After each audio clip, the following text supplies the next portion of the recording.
Welcome back to World War II TV, folks. And most of August, as I think you'll know by now, is kind of random shows. We have got Airborne Week coming up a bit later in the month, but for most of August, it's just a whole buffet of different types of subjects. Pacific Theatre, ETO, individual stories, Spanish volunteers, battles, not battles, all sorts of things coming up. So I'm looking forward to that coming up. I do want to take a couple of minutes just at the beginning of today's show to remind everybody we do have our official World War II TV merchandise link. I am wearing the I signed up with World War II TV hoodie right now. The link is in the description below. You can find it on YouTube or you can find us on Teespring. I do want to remind people, as always, to check out what we're doing on Patreon. Consider becoming a patron so you can help fund me do all this. If you're not following me on Twitter, please do so. If you're not following World War II TV on Facebook, please do that. And don't forget, always check out our books in Bookstore. Not all the books of the guests I have are there in that resource, but if they are there, I add them. Anything you buy from that, I get a small 10% commission, which just helps me fund all the things I'm doing. So that's a reminder there. And I always encourage people to follow our guests as well, because our guests are usually social media users, and they will continue to discuss their specialist subjects beyond the actual show. So there's a couple of bits of, I suppose, housekeeping at the beginning of the show. But today we are off to the Kiska Island in 1943, and my guest is an American, a former Marine. Although you're never a former Marine, you're just a Marine, aren't you, Ivan? So Ivan Sordo. So before we get into this whole idea of what happened there, first question: how did you get interested in this particular event?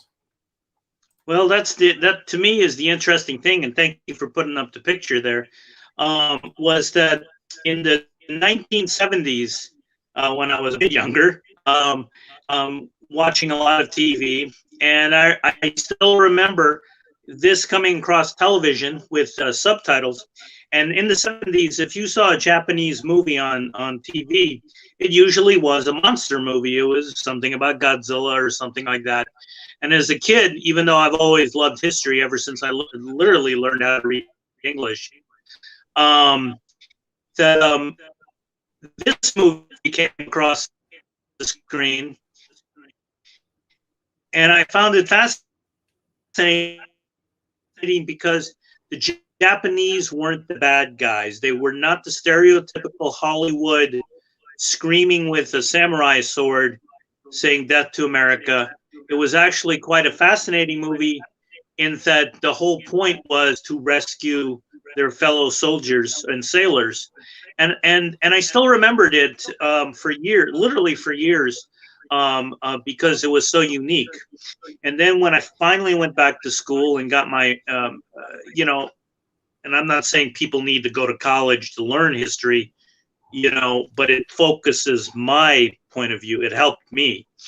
And when I learned about how to find sources and the particular things, I went back to it and through the miracles of the internet, I even bought the DVD, rewatched it, and I found out how much actually was close to the stories, to the sources that I have, the Japanese and American sources, to the actual events. And I found it fascinating. And again, it wasn't, it was Japanese made. So that means it was all Japanese actors. It was their point of view, which I thought was very interesting. Again, not the Hollywood stereotype. And I liked that. So when it made me interested more. And then, which I'll probably, and I'm going to talk about also, because you got to look at it in the wider context, not of World War II per se, but of the campaign in the Aleutian Islands, that the Aleutian Islands are a chain of islands that are part of Alaska, which is now our 50th state. And I don't know if many people know that part of World War II was fought there. And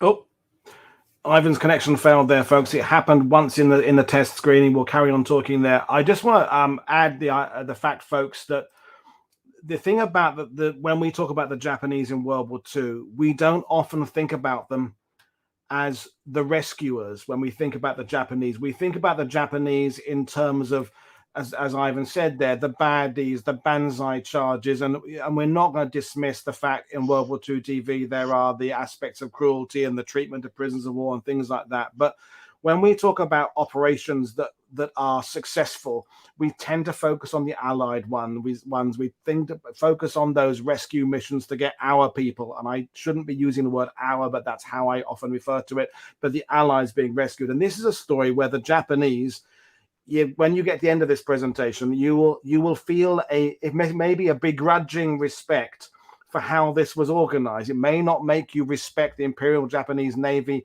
in what it did in the rest of the war, or the Japanese military, or what the Japanese code was.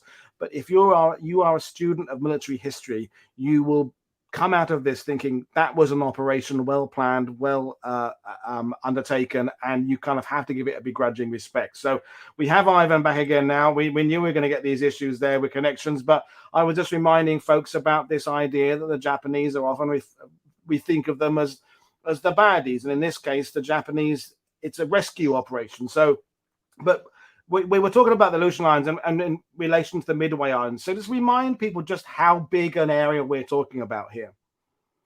Well, it's very big, and I think people forget that when we talk, for example, about the European theater of operations, and relatively speaking, just relatively, it's quite close by. I mean, for example, for goodness sake, after Dunkirk or the Normandy invasion, the staging point for the Allies was just, relatively speaking, 50 miles away at the closest point from Dover to Calais. But here we're talking literally thousands of miles. And thank you for putting this map. I found this map just to show you at the red arrow in the middle part, that's Midway, which is close to Hawaii.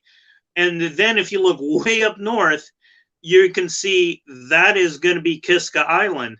And one of my books that I'm going to show you, that if anyone needs my sources, it's called 1,000 Mile War, because it's 1,000 miles just from Kiska to Dutch Harbor, which is still another island, which was basically the big base of the Americans. And I'm going to say mostly Americans, even though I'm going to try not to forget the Canadians, because it was an American campaign with mostly American troops in the United States Navy. But what one of the things I learned from this show, actually, you're learning every time as a historian. One of the myths I found out, and which I found out was not true, was just last week was the myth was the attack Battle of Midway. Thank you, Operation MI to the Japanese, and this is the famous painting that was made. I believe it's hanging up at the U.S. Naval Academy. Was that the Aleutian Islands were a diversion? Excuse me. Thank you. A diversion, and it wasn't. It was to divert American troops and ships. That was the real attack, because that's actually closer to America. And in actuality, no, it wasn't. And I looked it up, and thankfully I had a good source. And it not only said, thank you, yeah, and it was called Operation AL, and it not only said that it showed proof that it was not a diversion, but it was basically just a land grab on the side of the Japanese. Let's get some more territory to push out our borders. When I mean borders, I mean militarily. It's like, let's keep the enemy away more from the home islands, which makes sense, if you look at it tactically. Unfortunately for the troops there in the Aleutian Islands, for the Japanese, it wasn't really thought out. It was just like, hey, we have an opportunity. Let's grab some territory near America. And that's why, Ivan, because yeah, sure. It's interesting because this idea of just taking ground to create distance, Adam Tooze talked about that on Friday, and I thought that was really interesting, because I hadn't really thought about that in that way, in that the more stuff you take, the further away from where you are, the more Yep. area the enemy have to get through to get to you, and they've got to use their logistics. So in this case, there's no real strategic importance to these islands, but it's just somewhere else the Allies have to worry about. And if we're talking about, Exactly. which we are, 42 and 43, everybody, be they allies or Axis, are juggling plates and spinning plates everywhere because there's so many things they're trying to worry about. The British are worrying about the Mediterranean and Singapore and the Far East and Arctic convoys. The Japanese are worrying about the East Empire. The West Americans are worrying about protecting their own shoreline. They're worrying about their first convoys. So the more stuff you're giving the enemy to think about, the more you're incapacitating their abilities. And that's, I guess, because as we'll come on to in a minute, Attu and Kiska, that area, it's a shitty place. I mean, it's the climate, terrain, it's not a place anybody wants to really be fighting for. And that's why, if you don't mind going to one of my other pictures, I'm sorry, take a look at my PowerPoint also. Let me see. Down to, if the one shows Aleutian Island terrain. And the reason I wanted to show that, just to show you what the Americans and the Japanese were looking at regarding fighting. I mean, these are literally volcanic, and still today, volcanic islands. That means you basically have mountains, and that's it, and a few small valleys, and you have to fight in that terrain. And once the Americans, Japanese realized what was going on, and excuse my language, but Paul said it very well, it is a shitty place, man. I mean, I had friends stationed there in the 80s up in the Alaskan Islands, and the joke was, one of them said, well, there's a girl hiding behind every tree. Well, as you can see, there's no trees there. There's hardly those kind of resources that a lot of people on both sides were taken for granted in the southern part of the Pacific, in the islands down there, even in places like Burma or Singapore, places like that, for building materials. Up there, it is as bleak as you can get. And I want to keep saying that, and to understand, because as I was rereading some of my materials, there was 3 sides to this campaign: the Japanese, the Americans, and the weather. And the weather is constantly going to come up here, that either I'm going to talk about or any source you're going to look at, that is even going to delay campaigns, or the weather is going to actually help this particular subject that I'm going to talk about. But like I said, I want to give it in context. I mean, I could just say the Japanese came in, they saved their troops, and they left. I said, no, there's a couple of things that go on before that. And why, to me, was interesting, again, because we have that Hollywood perception of Japanese fanatical and all that. But why were they saving their own troops? Because in my belief, or my opinion at least, is that there was still fluidity in the naval warfare in the Pacific at this time, because we have the impression of the big carrier battles and battleships and all that. But the Japanese Navy and the American Navy were still able to move around a lot at times without the threat of air attack. And I feel like this was the last chance that the Japanese Navy had that fluidity before the overwhelming mass of American might. And I'm not saying this pro-American thing is just like the industrial might that happened, you can't deny that, was showing up. And that meant more American ships, more American submarines, more American troops that Japanese, and we saw in another episode that the Germans just couldn't compete against, So while we've got this, I'm not interrupting you, but while we've got the image, what and where is Dutch Harbor? Thank you. Dutch Harbor was and still is, and I'm going to use this reference. I apologize if some of you might get offended. I like using references for movies or TV shows, so I feel like you understand the imagery because you may have seen it already. And like I was speaking earlier about like movies like Saving Private Ryan And there's a TV show called Deadliest Catch, and it's about fishing in that area in the Bering Sea. And they sail out of Dutch Harbor. And they still show, there's still relics from the war, pillboxes, things like that there. And the reason I'm bringing that up, because it shows how bad the weather can be up there. Yeah. Got me. He's there. Dutch Harbor was the biggest, you might say, population center, the biggest port at that time that could handle a lot of shipping. And so the American military, and this is before World War II, was slowly building up there. And that's why it became important. And that's why it became a base for, that's why when the Japanese attacked Midway and then the other force was attacking Alaska, that's what they focused on. They invaded Kiska, they invaded Attu, for the simple reason they can build air bases, but they attacked the Americans at Dutch Harbor because they couldn't go any farther, because it's still another 800 miles or 1,000 miles to Anchorage, which is the biggest city, I think still is the biggest city of Alaska.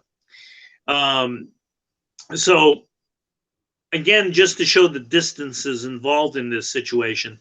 And that's why Dutch Harbor was important, because if the American Navy was going to organize someplace, it wasn't as important, obviously, like Pearl Harbor down south, but it was for the Alaska campaign, I believe it was.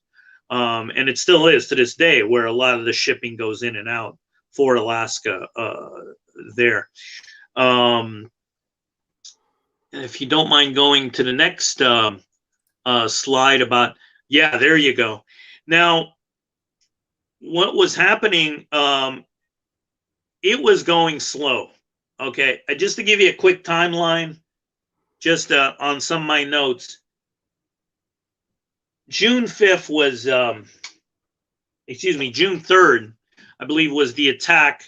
If I get some of this wrong, I apologize. Those are my mistakes. June 3rd was the attack on Dutch Harbor. June 5th, the Japanese invaded Attu Island. On June 7th, they sent troops to Kiska Island. And I'll tell you why in a second. June 10th, the Americans finally found out. You know, I mean, that the distances and the lack of communication, that's what was going on. Communications were a nightmare then. I mean, we're all used to having, you know, phones and things like that, and satellite communications.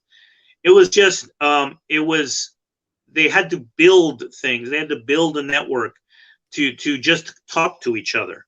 Well, this is when we talk about Attu, yes. for example. We did the show a few weeks ago about Attu, Storm on Our Shores with Mark. Yes, I saw that one. When we talk about Midway, like last week, you know, Midway had its own radar capabilities. It had high-powered radio sets. There's an American military presence that's been there for a long time. Yeah. Attu has a handful of civilians, and that's it. It hasn't got communication. And so when we talk about an invasion by the Japanese, I mean, there was some deaths. It wasn't without incident, but it's not like they're running up and attacking a military force. And as you say, it's not like the American military or Navy knew that this even taking place. It's just Attu and Kiska are very, very remote with very, very, very, very basic communications. And this is all, folks, this is all part of what we're talking about further on in the show. So we're all setting the scene here. It's all important stuff. And, exactly. And I appreciate everyone who's listening to this, because you got to understand, and like I said, I'm going to keep emphasizing it,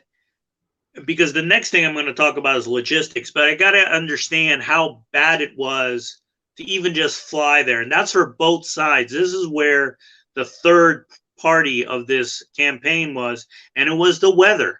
And if you don't mind going to the next slide, showing, yeah, I mean, that's going to show you, and I have a Japanese slide in a little bit also, how bad things were. And this is about, and I'm not talking just winter. I mean, this is, and just the amazing on both sides that they even flew through this. For example, because all my sources saying after Kiska and Attu were taken a week after they found out that the Japanese were there, the Americans attacked back. I mean, they did. I mean, it wasn't like totally stagnant. The Americans and the American Air Forces were amazingly that they flew through some of this weather. Sometimes only 3 or 4 planes, and sometimes the same with the Japanese. They flew with float planes. I'll show you a picture of that in a moment to fight back. I mean, so there was conflict going on, but it took time, and that's why I talked about that timeline. June 10th, that the Americans finally figured out, oh my God, the Japanese are invading, but it wasn't going to be, you know, till next year that they could do anything about it. Yeah, when we talked about Midway last week and other battles, yep. Both sides at this point have the ability to rustle up air power almost at a snap of a fingers in other parts of the world.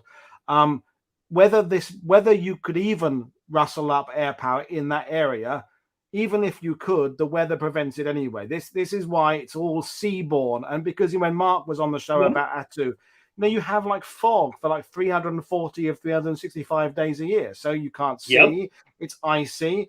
And navigation becomes difficult because you can't see ground references. I mean, that photo there reminds me of those kind of photos we have of Scott of the Antarctic, those kind of people trudging the sledges across ice packs, just kind of, horrendous conditions. And this is why what makes this operation interesting is because, as you say, the weather is in many ways both sides' first enemy, with the actual Japanese or American or Canadian being the second enemy to the elements. And it does make the question, why is anybody going there in the first place? I mean, it's just, with hindsight, no one should have bothered going anywhere near there, but that's another subject. Yeah, that's exactly it. And thank you for bringing that up, because it would be, and thank you for bringing up that picture. That was most of the Japanese air power right there. But just to really quick, just touch on what Paul just said, morale was a big issue too. And that could be, you could look at that in the sources, but both the Japanese and the Americans were going, why the heck are we here? And the way to keep motivated is sometimes it's like, we're striking at the enemy, which was true. But when you're dealing with, below, in your below Celsius temperatures and fog that would just, like you said, over 300 days out of the year, and you're flying through that without, with the instruments today, it is quite scary.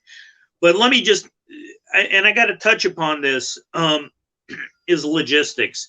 And I really do, because still hear me. Back a few slides to the map of Dutch Harbor. Thank you. Yeah. Now, if you can look at that map real quick, and you can see where Attu and Kiska, if you can see Kamchatka, a peninsula, that's the Soviet Union. Now, like I said, bear with me for a few minutes. The chain of supply is going to start way down there, even below Seattle, as you can see on the map, to the big factories, building planes, building ships, things like that. And I got to talk about this because to the Americans, oh my God, the Japanese are in the Aleutian Islands. They're going to bring aircraft carriers. They're going to build air bases, and they're going to attack. They're closer actually than Hawaii to attack us, because they can attack Alaska, build bases there. I mean, this is the thinking at the time. Sure, we can look back on it and going, no, the Japanese had no intention of doing that, but they didn't know that at the time. So to them, with the Japanese and the Alaska Islands, that's just another step closer to the mainland United States. And that means attacking the logistics train. To the Japanese, of course, now they had to supply their troops in Alaska all the way from the Kurile Islands, which I'll show on another map, which, thank you, there we go. And you can see the red dot right there. That's the Kurile Islands, which are the northernmost tip, at least until 1945. That's a whole other story. That was the northernmost tip of Japan. And that's where they had their big military base, or naval base, that they would send freighters or their fleet up to support their troops. And you can tell, even though it's closer, and just so you know, it's approximately 950 miles, that's still a long ways away. But if you're traveling through bad weather, and the guys in the North Atlantic convoys will tell you this, that's actually a good thing when it's bad weather. But again, the logistics, just real quick, because I think that's an unknown story that deserves its own story. That in 8 months, we're talking from June till beginning of 43, because they realized to get those supplies, they couldn't fly the supplies. They didn't have enough ships to bring the supplies to the Americans. They needed a road. And in 8 months, and half of that, which I think is an unknown story, was by African-American engineering units. In 8 months, they built roads and air bases and helped build ports that are still being used today, all the way from San Francisco all the way to Anchorage, Alaska. And if I got that wrong, because I know some places in Alaska you can only reach by sea, excuse me. But the first time in history there was an unbroken road from the lower 48 to what would become the 50th state. And it took them 8 months. And that's amazing. And like I said, the unknown part of that, half of those were done by African-American soldiers. And they were going through swamps. They were going through winter weather, all kinds of things. And that would help the logistic train because, and thank you for showing that map, because you're going to see Russia up there. And at that time already, after Russia was invaded and after we were attacked in 1941, we were sending, and what was mentioned in the previous episode about the Arctic convoys. Well, another part of that supply chain to Russia was ships and airplanes, and that was going through Alaska. That was another threat the Americans perceived, was the Japanese were going to cut off that supply of material to the Soviet Union. But on a side note, what drove the Americans crazy is Stalin wasn't going to declare war on Japan. And the Japanese weren't going to attack Russia, and that's for various reasons. So the Japanese weren't really going to threaten, but it was still a threat. Well, I think that map, Ivan, because people have been saying in the sidebar about whether or not, even if the Japanese had gone there, the Americans or allies could have just ignored it. They're not, just starve them, try and stop their transport, try and stop their merchant ships or their and vice versa. Should the Americans have it, the Japanese? But when you see that, and you see that they sit directly between Japan and Alaska, you can understand why. Although neither side really gives a shit, they have to give a shit, or they're going to be leaving that potential of something, an unknown something happening behind them. And when you're planning an aggressive campaign, because by 43, the Americans, and along with the British in the fleet in the Indian Ocean, are now beginning to plan our aggressive campaign to push the Japanese back towards their homeland.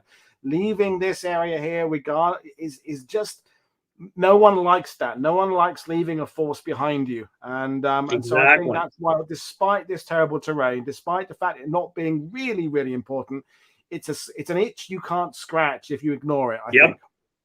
Thank you. You said that very well, and to be honest with you, better than I would have, because that's what it was. Because when I first started studying this, looking at this for the past few months, and I kept wondering, well, we did the same with Rabaul and Truk, some of the bigger what was fortress islands by the Japanese, and we didn't invade them. We skipped around them. We went the famous island hopping strategy. And then I was thinking, when I was looking at, well, why couldn't we do the same in Alaska? But when you look at the various, either the perceived threat that the Japanese would eventually attack mainland America, or even just the threat of the supplies, material going to Russia, Soviet Union, you realize, like you said, you gotta take them out, man. I mean, and a perceived threat, then we can now, with the benefit of hindsight, dismiss hundreds of perceived threats from World War II. That was never going to happen. I mean, we can know the Allies were probably not going to land in Norway, but it didn't stop the Germans putting 15 divisions there. We can know this, that, and the other. But we didn't know it then. We didn't. We now know that Operation Sea Lion, the German invasion of the UK, was highly unlikely. But ask anybody living in Britain in the spring or early summer of 1940, if they thought there was a chance of Germany invading, they had all said yes. As we now know, that all the Americans on the West Coast. I mean, that there was an absolute fear early 1942. I know this is a year earlier, of a Japanese invasion of the Western coast. So No, because you got we it know totally they didn't right. happen, Totally doesn't right. mean you can't dismiss the fact that they were a potential event happening back then within the time frame, living each battle to battle without knowing the future. Exactly. You said it totally right. Because, and to look on the Japanese point of view, we've talked about the American point of view. It is like, oh my God, they're going to use the Aleutians and in Alaska as stepping stones to attack the mainland United States and or Canada. But on the Japanese side, they looked at it also was like, the Americans can do the exact same thing using the stepping stones and attacking northern Japan and using those as bases to attack Japan, which actually for a little while they did. There was the option, instead of using the Marianas, using B-29s down there, was to create the airfields up in Alaska and bomb Japan from up north. And I'll tell you why that didn't work out in a little bit after we talk about the Kiska thing. And I'll talk about that too in a moment. But where was I going with that? Sorry. But with those are the both points of view that were kind of.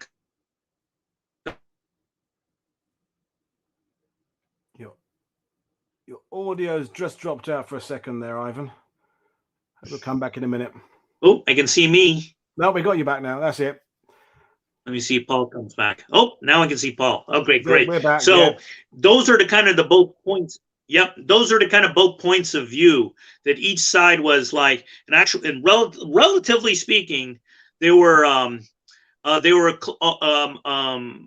still close to each other. And thank you for bringing that up, Lorelei, about 1942. Yeah, that's that fluidity of movement I kept talking about. The perception that the Japanese were stuck on their islands, the Americans and the British, or the British in Burma and India had to clean out each pillbox or each island. But no, there was still a lot of movement going around. And the American. The chess pieces were still being deployed in 42. There was exactly still some exchanging going on. By 43, late 40, certainly things start beginning to follow a little bit more of a pattern. But 42, there's still this hesitancy. But we should move on, I think, because you're right. You're totally right. So as the and if I cut you off, I apologize. As 43 rolls around, more supplies, more resources. And I don't want you to think their other islands weren't occupied. The Americans went in. That's one of the things I want to mention, last things about logistics. The Americans also occupied the islands close to Kiska and Attu. And the reason why is because the American Navy didn't have enough aircraft carriers yet, but we were having planes built, which to me was amazing. The American industry was building up. But what happened was, so we had the planes. What are we going to do? We need to turn those islands into airfields, which they feared the Japanese were doing. And one of my Japanese sources to me was a very telling remark. He said the one big weapon that the Americans had and the Japanese didn't have, well, one of them was radar, but the other was the bulldozer. And I'm not saying the Japanese didn't have a bulldozer. Of course they did. But they couldn't get them to Attu and Kiska. They were literally trying to build airfields with their bare hands and shovels and rakes and stuff like that. And they couldn't do it. You couldn't do it in that territory. You need materials, and the Americans did it. For example, the Americans moved on to this island called Amchitka, which is only 90 miles away from Attu. Oh my God, that's, literally, figuratively speaking, spitting distance. And I remember the deputy commander of the American forces thought it would take 4 months to build an airfield in Amchitka to threaten the Japanese. The American engineers did it in 10 days. That to me is some of the amazing logistical things that happened up there and up in Alaska. So we got to jump now to 43. We talk about just the Alaska campaign for a whole show. But in 43, the Americans are finally building up. They're finally building up their forces to retake these islands and to take out the Japanese. And again, there was that thought. The Americans thought too. It's like, well, instead of going south, maybe we can go north and attack Japan. So they decided, even though Kiska was closer, if you look at a map, and again, I had to look at it myself again too, Attu was actually farther away, but they decided to take that out first, and they can literally surround Kiska with ships and the islands and put it under siege, because the Americans were constantly attacking these guys. And the morale was getting kind of low for the Japanese, even though they did try to resupply with submarines and transport ships, things like that. But the Americans were getting stronger and the Japanese were getting weaker. They attacked that too, and if you don't mind showing so the Japanese, we had an 11,000 personnel invasion force. We had, and the Japanese, there was 2,400 Japanese there, and I just want to show you what the Americans had to learn the hard way. The Japanese did fight to the end, just about. And of course, I know I'm just using general numbers here in case anyone goes, well, Mr. Sordo, that wasn't the exact number. I apologize. I'm just being general in here, just show you my point was not only that the Japanese were outnumbered by ships and material, but the Americans were still learning how to do an amphibious assault. Even though they already did it in the South Pacific, it was a lot different than doing it up in the weather and the terrain up in Alaska. So, for example, when I'm showing you 2,400 Japanese, and unfortunately 20 committed suicide because that was part of their culture, whether by the infamous Banzai attack or they just put a grenade to their head so to show to not dishonor themselves and the army. And the 28 captured, I believe, were mostly Koreans and that did not have like, dude, we're not Japanese. I'm not going to kill myself for you guys. And they weren't exactly the frontline people. And again, I urge people watching this to go back and watch the show Storm on Our Shores, where Mark explains some of that. And there's the whole side topic about how badly equipped the Americans were with kind of desert uniforms. They train for desert. Now they're in Alaska, and it's one of those things that someone commented earlier about when you mentioned the fact that America winning the war, and it was not what you meant anyway, but the point is, before the point where the USA were very good at doing things, they went through the phase of not being so good at things, like the British had been through, like the Soviets went through, and every participating nation has to go on this learning curve.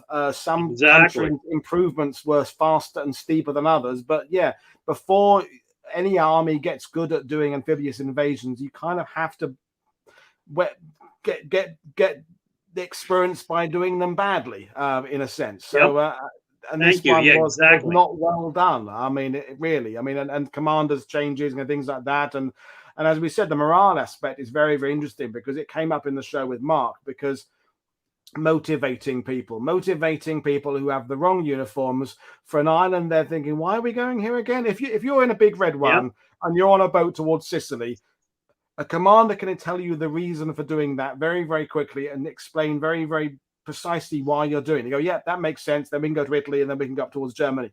This one is a hard sell, isn't it? It's a hard sell to the Japanese to why they're defending it.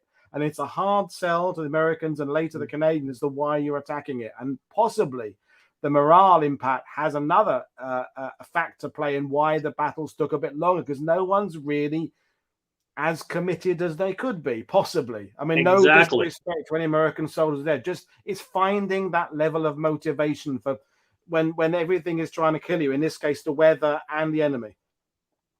Thank you. That's exactly it. Because I read that when I was rereading my notes again. Admiral Kincaid, who became the overall commanding admiral of this campaign, he didn't want to go fight something just to have a fight, just to raise morale. He didn't want to get casualties, especially American casualties, just to go, hey, look, we're fighting, to show that to the politicians or whoever. If there was an objective, take out an island and all, then that's when we'll fight. And unfortunately, and you said it very eloquently, there's that learning curve, because in Attu, man, if there was a bunch of mistakes, the Americans made about every one. I mean, I could talk about how they messed up on the landing, how the supplies just ended up piling up on the beaches, how, if you look at it, there was 549 killed, which is a tragedy in itself, but 3,000 were wounded, and half of those were wounded not just by Japanese machine guns, but by trench foot, but by, extreme cold exposure. I mean, I looked at that again, and people forget, oh my God, how cold it was. And this is in May. And but this is the Aleutians. And those are the casualties that the Americans weren't prepared for. They didn't understand. And as in the previous show about Attu, which was a great show, but I feel like, no, you don't get it. And the 7th Infantry Division, who, just to give you an idea who's the one doing the main assault, they just came from desert training, and to a lot of, to the generals, and again, this is my armchair historian, and I apologize. It's like, no, these are soldiers, they're trained, they can do the job. No, and the Japanese thought the same thing too. I know the Soviets and British and all that said the same.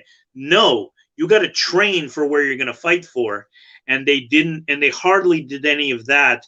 And just the idea of getting on a transport ship, let me tell you, and I've done it, because I'm an old guy and we did some of this training. You got to train just to even get on a landing craft and to get on a beach and understand what are you going to do on that beach. And the thing is about Attu, they were lucky they weren't even shot at when they got on the beach, because the Japanese were actually quite smart. And as you saw in those previous pictures, you still hear me? Oh, there we go. They were up on the high ground. They weren't stupid. They were just going to shoot down on the Americans. And the Americans, like, inexperienced, all of them, had to, thank you. Yeah, had to show, thank you for showing the other pictures. You can see them, and it was hard to even to dig into the ground because it wasn't dirt. It was permafrost. I mean, it's just very hard to even dig into, whereas the Japanese already had months to prepare and going, we know the Americans are coming, and we know we're not going to get relieved, unfortunately, so we're going to duke it out with them. And this campaign, which the some of the American generals and admirals thought, and they, oh God, that's a whole nother story, the Army and the Navy not talking to each other, thought it would only take a few days, took 3 weeks. Okay, 3 weeks.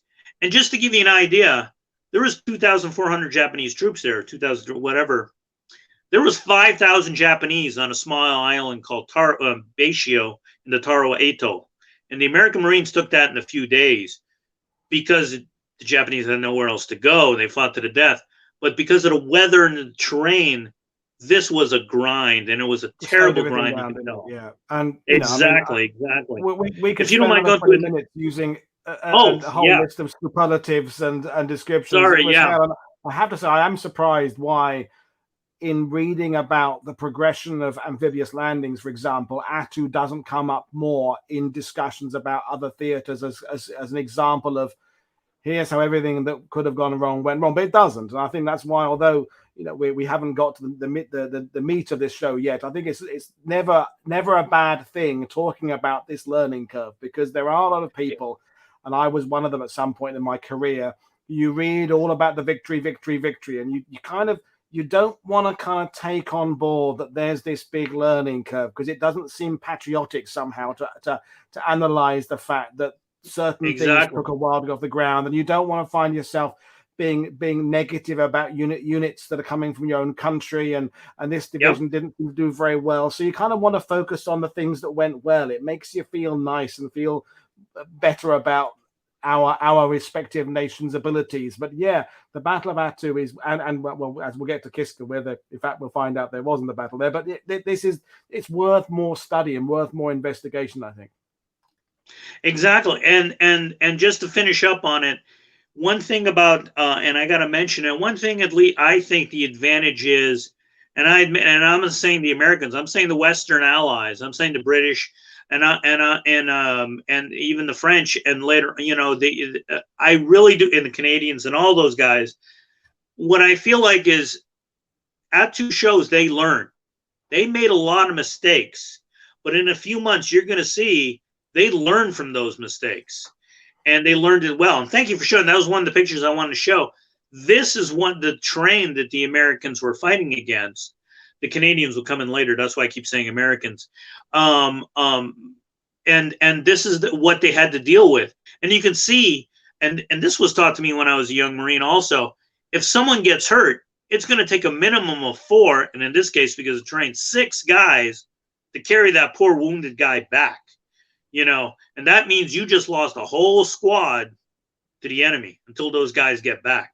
I mean, that's the kind of stuff they're doing. It came up in Mark's book that you look at the 3,000 men wounded or suffering from sickness. Okay, well, that still means there's 2/3 of them there. Except, as you say, how long does it take to evacuate? Because they can't just sit there and we'll come back and get you later. If you don't evacuate them immediately, they're going to die of exposure. Even if they've only got a minor, and I don't mean that in a negative way, minor bit of trench foot, that then turns to exposure, which turns to pneumonia possibly, or turns to whatever.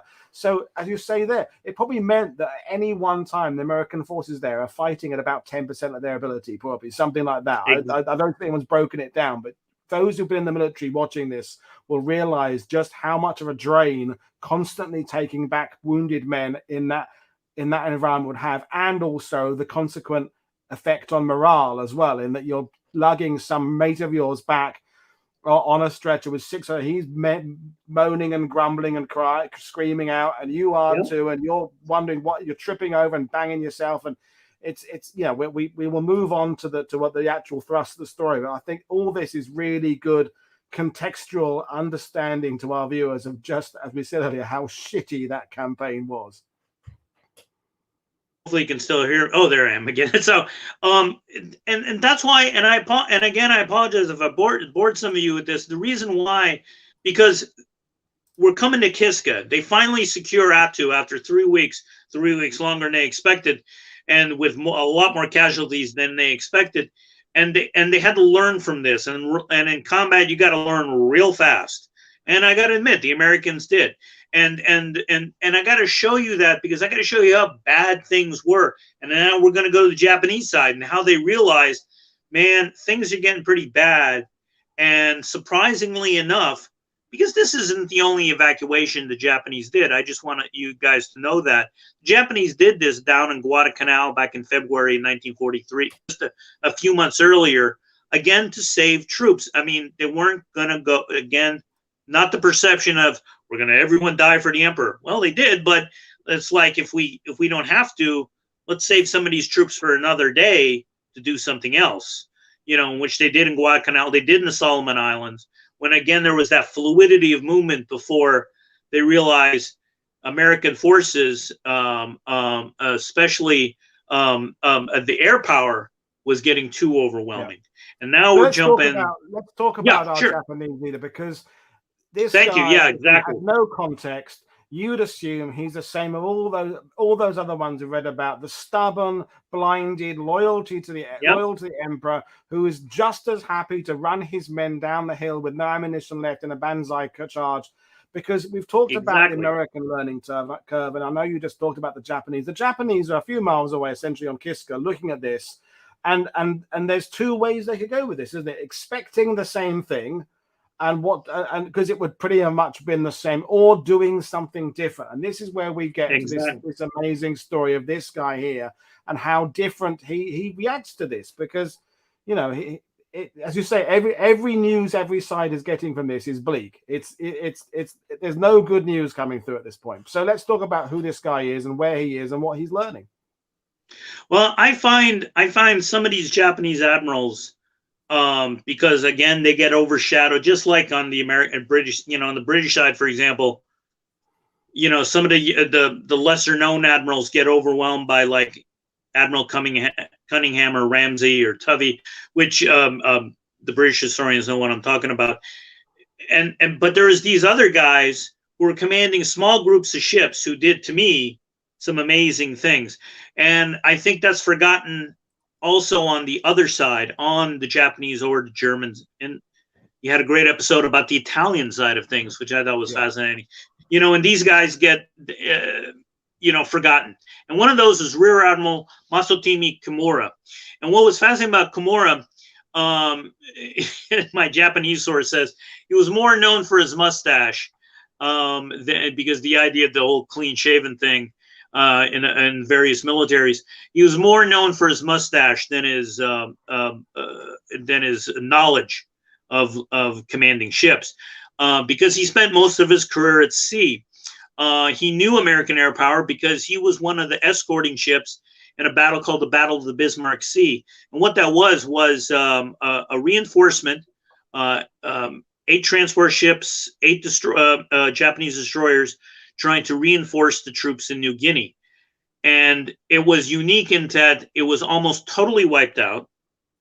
You know, all the transport ships sunk, half the escort ships were sunk, all by American and Australian air power. So they weren't stupid. They knew it's like, this is an issue. And the Americans, maybe they don't have aircraft carriers up in Alaska, but they're building airfields and they got the planes to do it. And we're going to, you know, if we don't do something quickly, we're going to lose everything. And that would be a shame. You know, I mean, you know, in the grand scheme of things, sure, 5,000 troops sitting in Kiska maybe is not going to change the war, but it sure is going to help morale, and it sure is going to help the, you know, those troops go someplace else to help out. And Admiral Kimura was the man put in charge for that. And again, I'm going to my Japanese source. I love how to describe them as a salty old sea dog. I kind of like that because he was a guy, but he was different in that he was not the one that it's like again, I'm quoting from my Japanese sources here, to lose patience. And that's what he had to have. As you can see from his task force here, excuse me, just in case you don't know, a CL is a light cruiser. The DD, if you can still hear me, is a patrol craft, and AO is an oiler. And man, again, you can do a whole story about, you know, this goes back to the logistics thing. You know, even though they were going to sail from Japan, they still needed fuel. And that was what that oiler was. And so they put together, amazingly enough to me, because the Japanese High Command, Naval and Army, was looking down south, Guadalcanal, New Guinea, Singapore, you know, the British East Indies, stuff like that, and scraped together a task force to evacuate these men. To me, I find immensely interesting. So they managed to put together a task force, and Admiral Kimura was put in charge of it. And so he had to organize these troops, and the big thing was for him and for Japanese.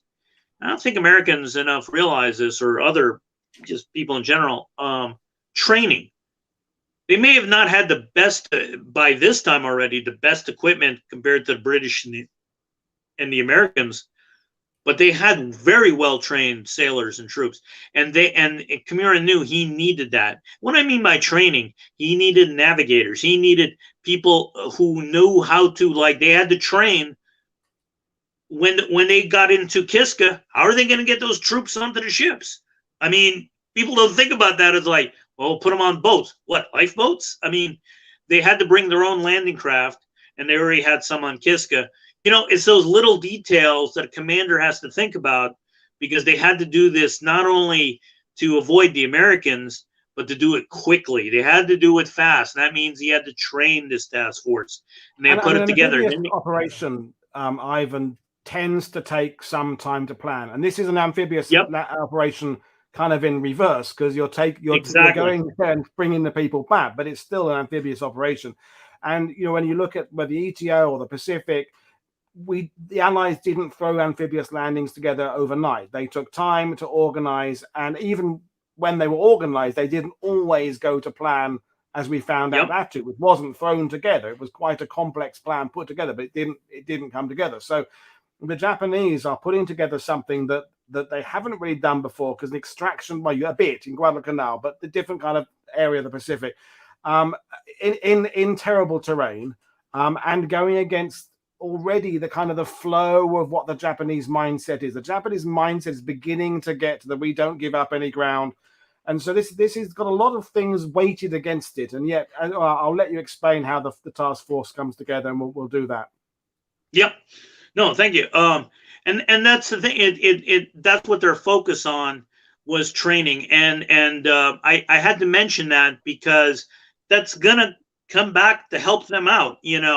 I personally believe if you study some of the histories of the Imperial Japanese Navy, and I'm not talking about the carriers and all, like I said, the big ships, the battleships and all that, but the smaller ships, they actually defeated the U.S. Navy a few times in the Solomons because they were better trained, because the Americans were literally just putting things together, figuring things out, as we said earlier.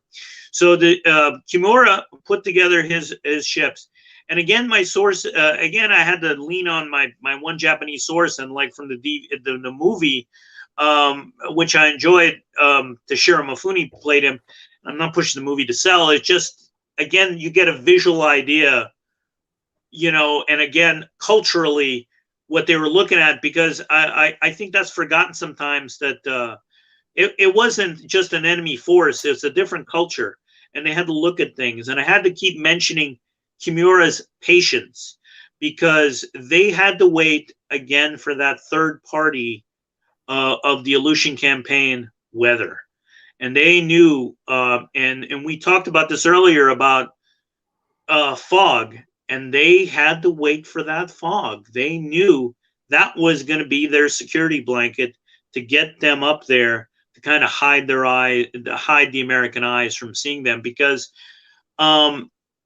they already knew, and the Japanese had some, but not as good as the Americans or the British. And the Japanese had their own casualties because of the fog. Was radar, and because they already suspected the Americans, people knew about radar. The Japanese, again, they weren't stupid, but the Americans had better equipment. And because the initial idea was not to send destroyers and cruisers to save those men at Attu or and they were finding the submarines kept constantly, I'm not trying to sound funny, get sunk. And they lost 7 submarines just on one mission alone, and they just couldn't take out thousands of men by submarine, if anybody knows how cramped they are.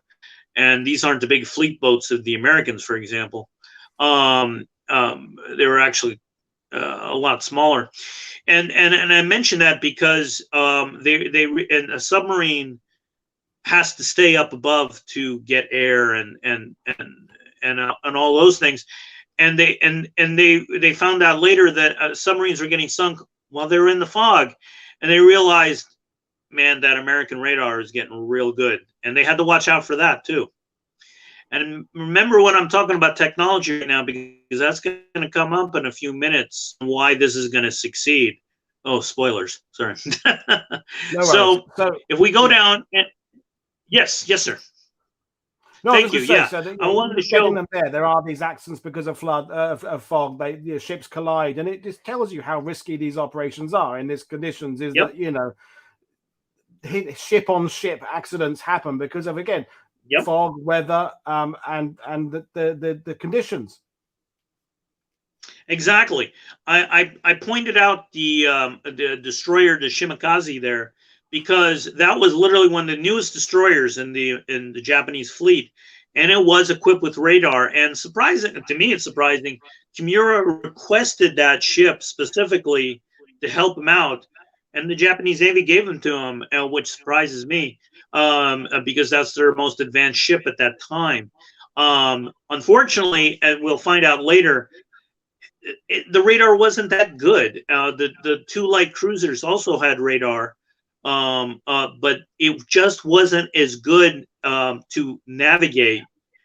They still had to use the old-fashioned way. And again, which still surprises me this day, it worked.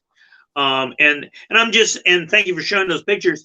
Again, it's just a visual thing to understand what the Japanese ships looked like. And if you're going to notice, and again, my Japanese sources mentioned, they weren't, if you look at American ships and British ships by 43 and 44, one thing they're going to have a lot of, and especially the aircraft carriers, is lots of anti-aircraft, lots of 20 millimeter and 40 millimeter guns. And unfortunately, or, you know, depends on your point of view, the Japanese Navy wasn't doing that as quickly on their ships. That's why they were running scared of American air power. And they knew, and the Germans found this out too, you couldn't just have flak guns on there. You had to have air and sea power. So thank you for showing. I just wanted to, those are just illustrations to show you. And on the next picture, which is the flagship of Admiral Kimura, that was his flagship. And you can tell it wasn't exactly the most advanced ship either. You know, he was getting the drag. I wouldn't say the dregs, but, you know, he had to deal with what he got. You're not going to give him everything that's brand new off the production, your best people for this. Exactly. Because, as you said, 5,000 people. I just had a question coming from the Great Dominion, and you may or may not know the answer. And was there any early warning the Allies had via Ultra or other naval intelligence that this evacuation might have been happening? No. And I had, and some of my sources actually were revised up into the 90s and all, where Ultra was already known about and all. But I never got the impression that, because this was kind of like a backwater campaign, I guess is the only way to say it, and I'm not trying to be disrespectful for anybody. Those were like, they were looking at giving that stuff to Eisenhower and Montgomery and the ETO, and to MacArthur and Nimitz and all down in the more southern Pacific against the you know, the bulk of the Imperial Japanese Navy.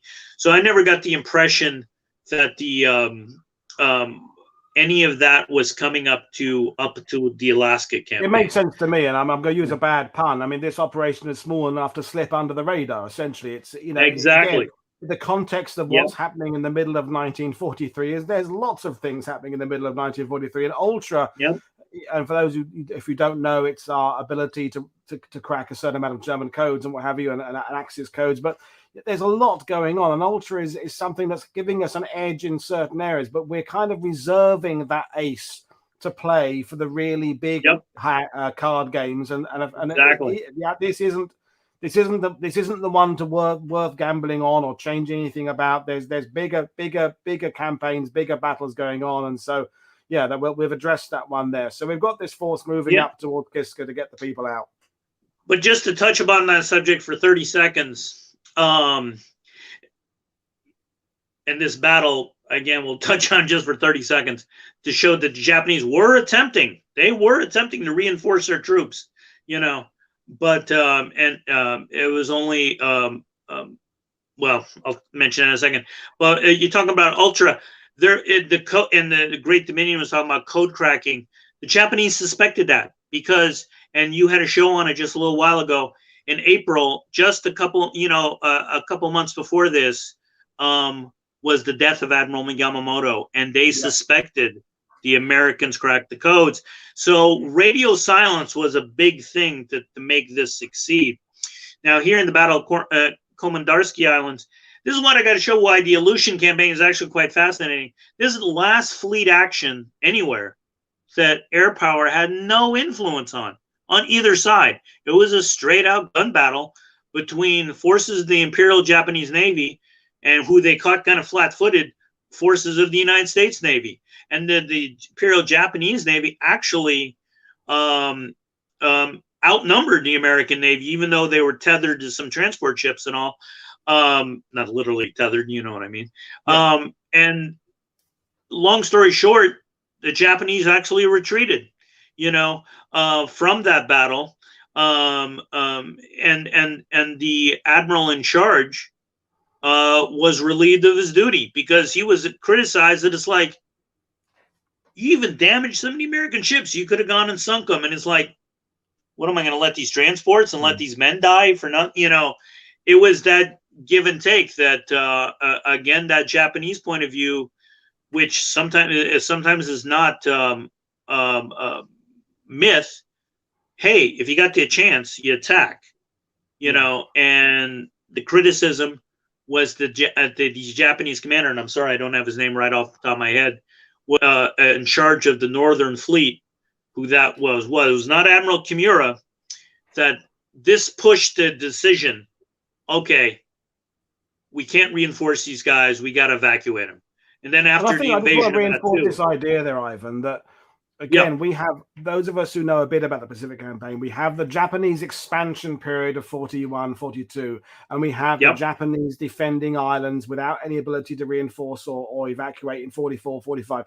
This is why this 42, well, now 43 period is interesting, because the Japanese are trying more than one option. We have, I include myself in this idea that when you get to the latter campaign, is they only have one possible building, as we said earlier, defend every island to the last man. They can't evacuate, they can't reinforce, they haven't got anybody to reinforce.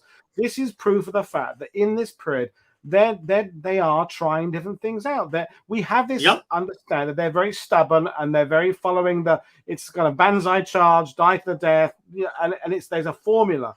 And maybe in many cases that formula you can say, yeah, it works. But in 43, they are actually, as I say it again, they're trying different things. They're looking at potential other ways of saving the day than just fighting the last round. And I think that's why all this is really important context. And even though it's kind of diluting the actual the thread of what we're talking about, it's a fascinating conversation. I'm really enjoying it.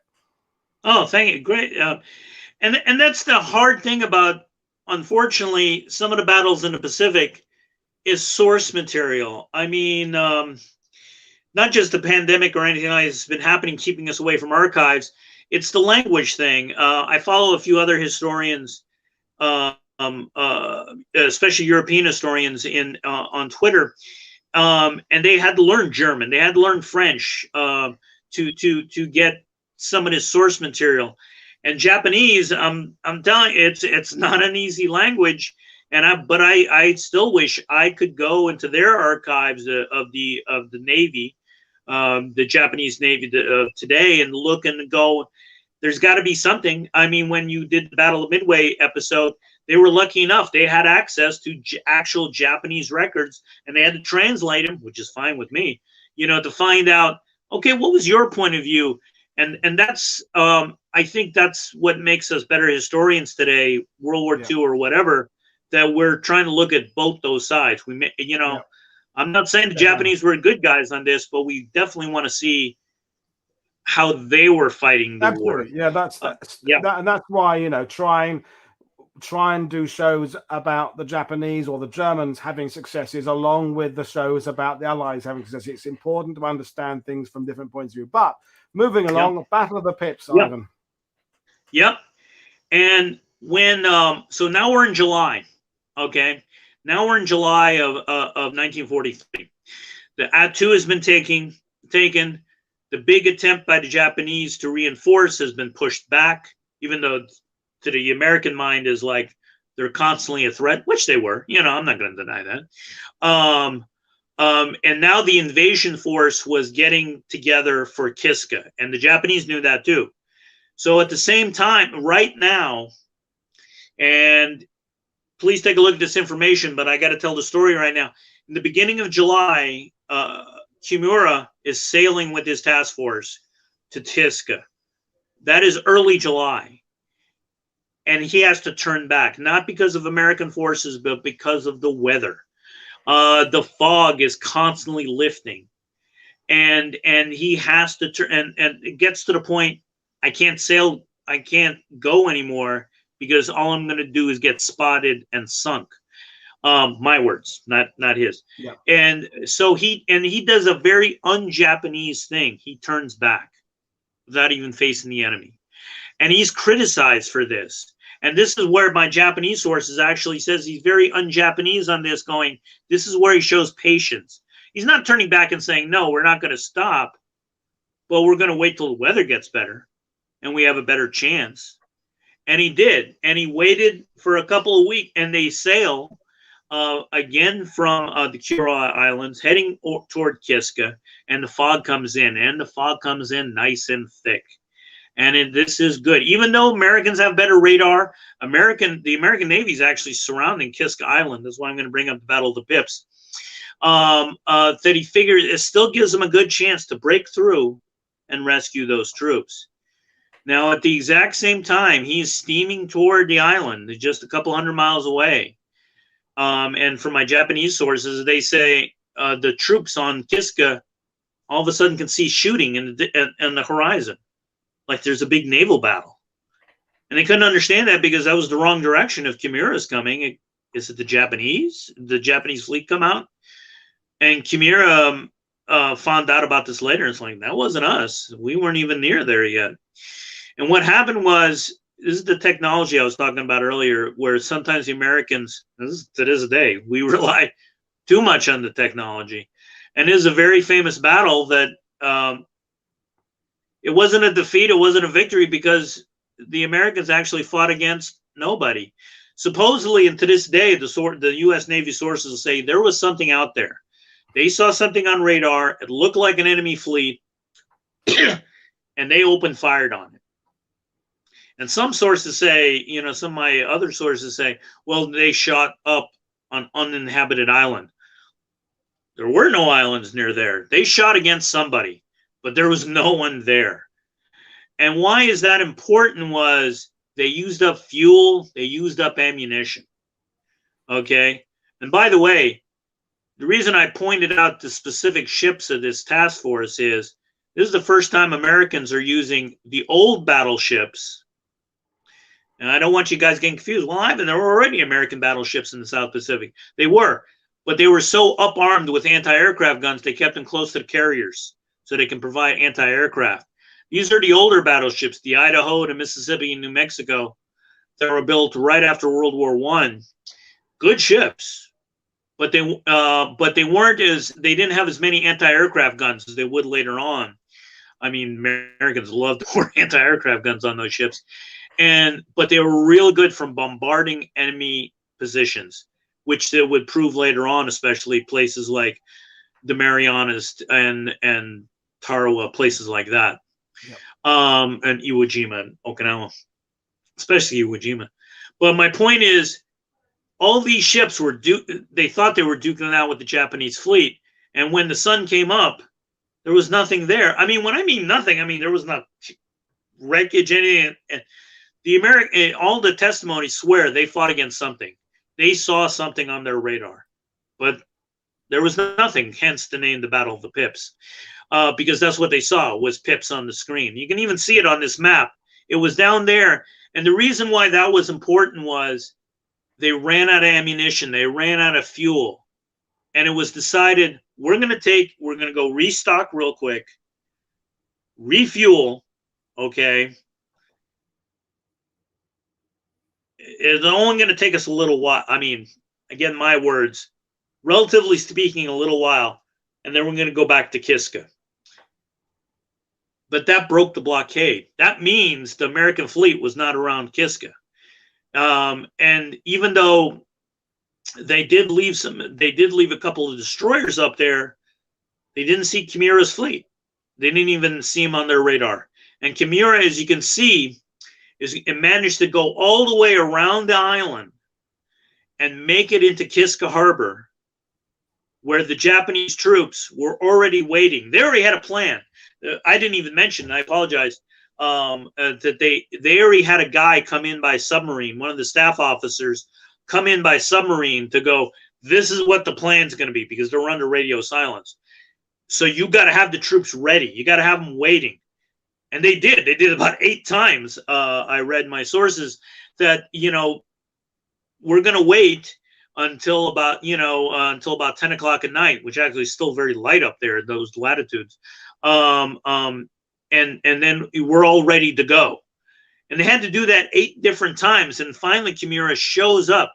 And my reading my Japanese sources, you know, the idea of the stoic person going, oh, they're here. It's like, no, these guys had tears in their eyes. They're going, wow, we're getting saved.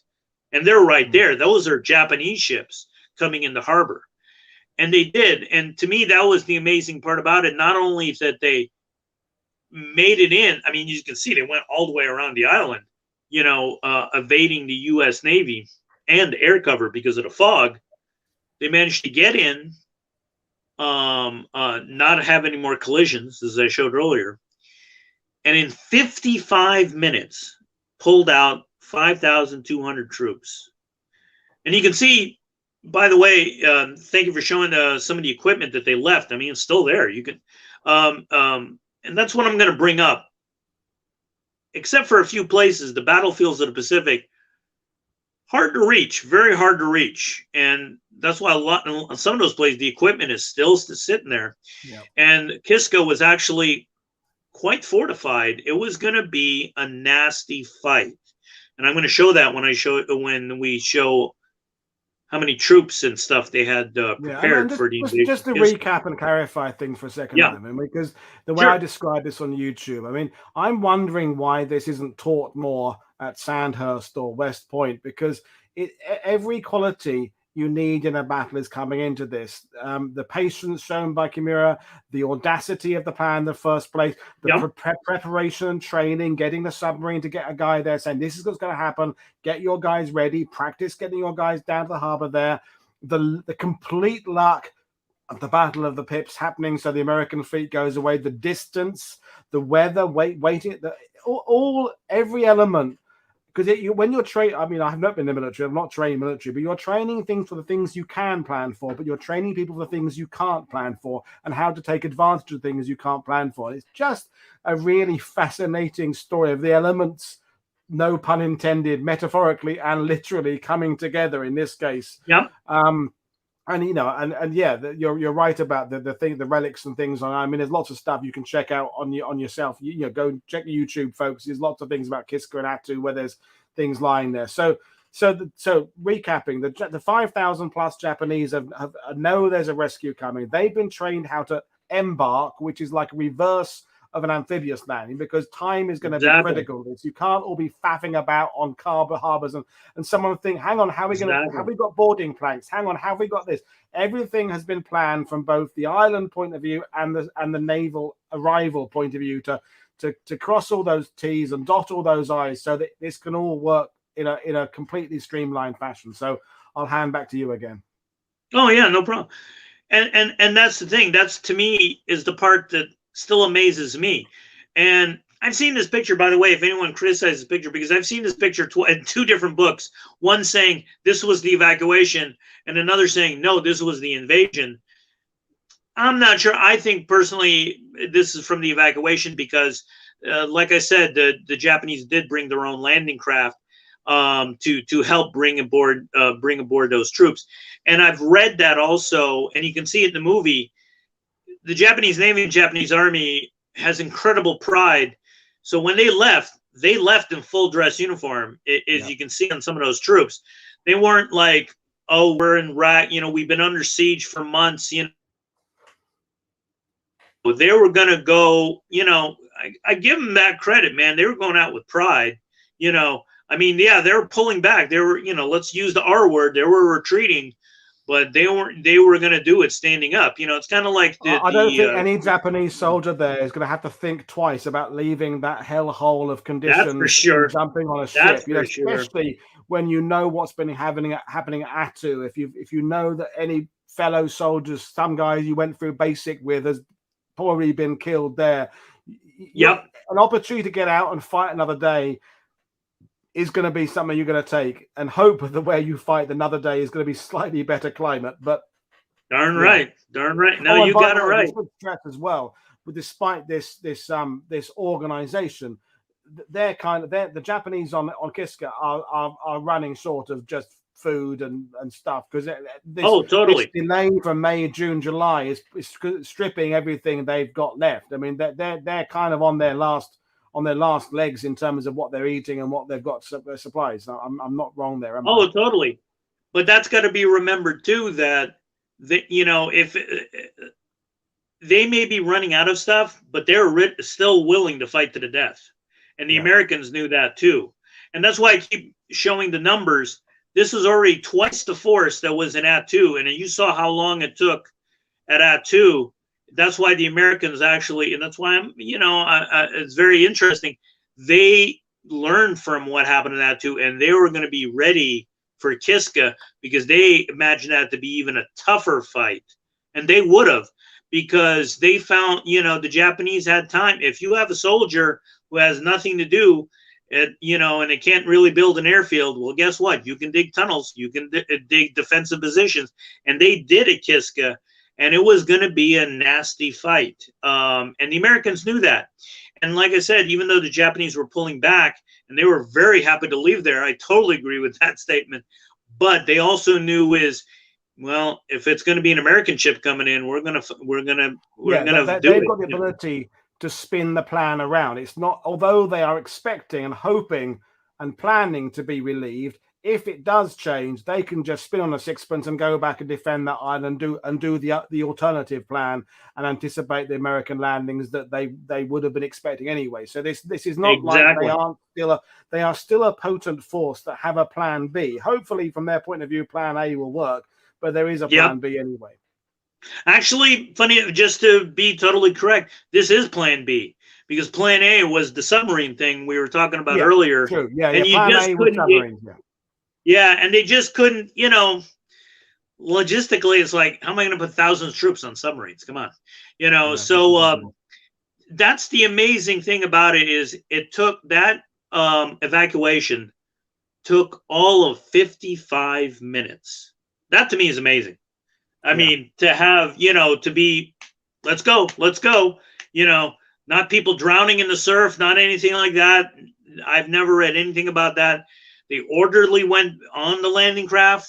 They already had planned what ships they were going to go to, and they did. And I mean, they even brought, because it was Japanese tradition, they burned their dead, so they brought the ashes back of their dead comrades. So they weren't going to leave anything behind for the Americans. Wow, which shows complete lack of panic. That shows you've got time to do that as well. I say the dress uniforms and so exactly. So 55 minutes and then basically full steam ahead. Let's get the hell out of Dodge, I guess, is the fallback plan. Exactly, and that's exactly how they did it.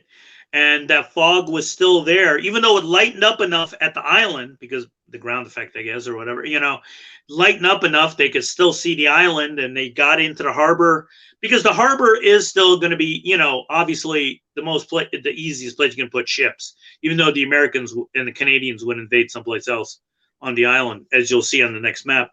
But they've evacuated from there, and you can see Kiska harbors on the other side, but the Americans would land and the Canadians would land other places, which again makes sense. You want to land on a good beach because they were getting enough landing craft. But the Japanese make it out, and if you look at those dates, they did it July 27th. The Americans didn't suspect a thing. The fleet came back after rearmed and refueled, started shooting up again. I mean, there are still claims up until these by the pilots and all that bombed Kiska. No, people were shooting at us, but they already left. No, people were shooting at us, and I'm in an airplane, hoping not to get shot at, dropping bombs. Hey man, I'm not going to deny what you're saying. If you said you're getting shot at, more power to you. That's that old thing. There's mortar rounds short falling. There's it, but this is the thing. I think I want to just remind ourselves. We're used, if we've studied anything like Midway, we're used to this. There's reconnaissance planes, scout planes. There's radar. There's naval intelligence. There's code breaking. We're mentioning the fact with the Allies have broken the Japanese purple code. There's all these things there. There's coast watchers in the New Guinea. Some of it. This is something where the Japanese, let's remind ourselves. Keep talking. I'll be right back. They evacuate 5,000 plus people, and then 2 weeks later, the Americans have still not found out about this and land a task force as part of Operation Cottage on Kiska. I mean, just if you don't know about this story before that, folks, just consider that. Just consider that this has completely surprised the Allies. I mean, and this is why it's an amazing action worth talking about. Just not only the actual organization of it, but just the fact that the enemy, the Japanese enemy, the Americans, were completely hoodwinked by it. Absolutely outstanding stuff. Even though I'm giving praise to an enemy force there, absolutely outstanding stuff. And Ivan just lost his internet connection. Come back in a minute there. So, folks, while we're waiting for Ivan to come back, we did do perhaps a little bit more in the preamble talking about this and the situation 42, 43, because as Ivan said at the beginning, the actual rescue operation itself, it was 55 minutes. How long can you spend talking about a 55-minute evacuation? What's so fascinating is all that context of the logistics, the arena of combat, the distances, where Attu and Kiska sit in relation to Japan and Alaska, this idea we have of us as students of history, thinking that the Japanese always kind of follow a particular plan, of a particular way of a doctrine of doing things. And in this case, a audacious plan has completely and utterly, completely hoodwinked the Americans. I mean, absolutely amazing. Even though I don't like really naturally giving credit to the Japanese, in this case, as I said at the beginning, job well done. You really do. You got to give credit where it's due. And that's why this whole incident, part of the larger campaign, fascinates me, because they did it. They did it without any bloodshed in a war, a brutal war. To me, that's amazing enough. And if you can see, and thank you for bringing that up, and apologies for jumping out there, some technical issues. Make sure my tablet doesn't die on me. So, but you can see the Japanese had twice as many troops. And the Japanese, the Americans didn't know how many troops, but they knew they were coming in for a tough fight. They're coming in, and this time they made sure they were coming in with an overwhelming force, and they were trained. And I got to bring up a few points, like for example, this time the Canadians were going to be involved, and the Canadians, ironically enough, and this is a whole issue to itself about conscription. About in Canada, they were very against it, and these troops theoretically, even though they're conscripted and they couldn't fight overseas like in Europe, like the Canadians did in Italy and Northwest Europe, this is technically not overseas because it's Alaska, so that caused some controversy with the Canadian. But there was 35,000 troops, and you saw earlier, we got battleships, we got cruisers, we're coming in with everything. And when they did finally invade, the Japananies were gone. And it just flabbergasted. I mean, because it took them a week before they realized, I mean, they scoured the whole island before they realized, no, they're really gone. As you can see, some of the Americans and Canadians were killed is because, unfortunately, the poor guys were shooting each other in the fog, you know? And again, I can understand that. I'm not berating them for that. I mean, you think you're on a Japanese enemy-held island, of course you're going to be nervous, and that's a sad thing about that. I have to say, Ivan, I mean, because someone and Willie, I think, said there's about 300 casualties, including the wounded. I have been using Kiska as an example on my D-Day tours for years. When people say, "But people died on the Allied beaches," I said, of course they died landing on Omaha and Sword. I said they would have died, some of them, if there hadn't been an enemy there at all, because of what I call in warfare, shit happens. Landing craft collide, shells fall short, aircraft crash, people have heart attacks, tanks run over people. If you extrapolate the data from Kiska and you look at the Normandy force of 156,000 men, even if the Germans had buggered off 2 weeks before, you'd have still expected several hundred, if not the low thousands of casualties in Normandy, just because of what I said there. Shit happens because lots and lots of armed forces moving together with armaments ranging from pistols up to battleships. People get killed by that, and some of those people are killed by their own side. And so this is a testament to the fact that wars are nasty. And when you're measuring the fact that all these people died, people die in wars, even if things go well, and they die in wars, even if there's no enemy. It's an interesting subject, but it is absolutely the case. Exactly it. And just to wrap it all up, when the Americans and Canadians invaded, and then they finally realized, and again, you can see that terrible terrain. They would have to fight through that. I mean, the beach is nice, but then climbing literally straight up. Imagine doing that under mortar fire or machine guns. When they got there, the only thing left, and it's funny, they showed this in the movie too, were 3 or 4 dogs that the Japanese had, and they left on the island because they couldn't evacuate with them. And that's in the very last. Oh yeah, sorry. This is some of the equipment they left behind. That sub actually is still there. I've seen recent pictures of that. That is still there in Kiska. Again, maybe it was too damaged. It couldn't have damaged American ships, but that's, if that got out in the water and just shot one torpedo, you know, it could have caused damage. I mean, that's some of the what was it, you know, waiting for the Americans. But at the very last picture, if you don't mind showing that, yeah, they found those dogs. And it's still my favorite line from that whole campaign is one soldier, he dropped 100,000 leaflets on Kiska, you know, as you do to tell them to surrender, but the dogs couldn't read, you know. So just, that's unfortunate. And that's why I feel like you don't see it much in the histories, because I wouldn't call it an American defeat, but it was definitely a situation where, if you were an American major and you were part of this force, this isn't the first war story you tell at the reunions. That's how I would describe it. There you This go. is the There one you go. that's 7 or 8 on the list, because it's not that you're embarrassed. It's not that you're not proud. It's just that, you want to mention Kiska, do you? I mean, it's what, I mean, some of the Canadians watching, some of the Canadians allowed, they were part of the 1st Special Service Force, the Devil's Brigade, who of course gone to great success in Italy under Colonel Frederick, or William Holden in the movie, if you prefer. You can read, I've got 4 or 5 books about the Devil's Brigade.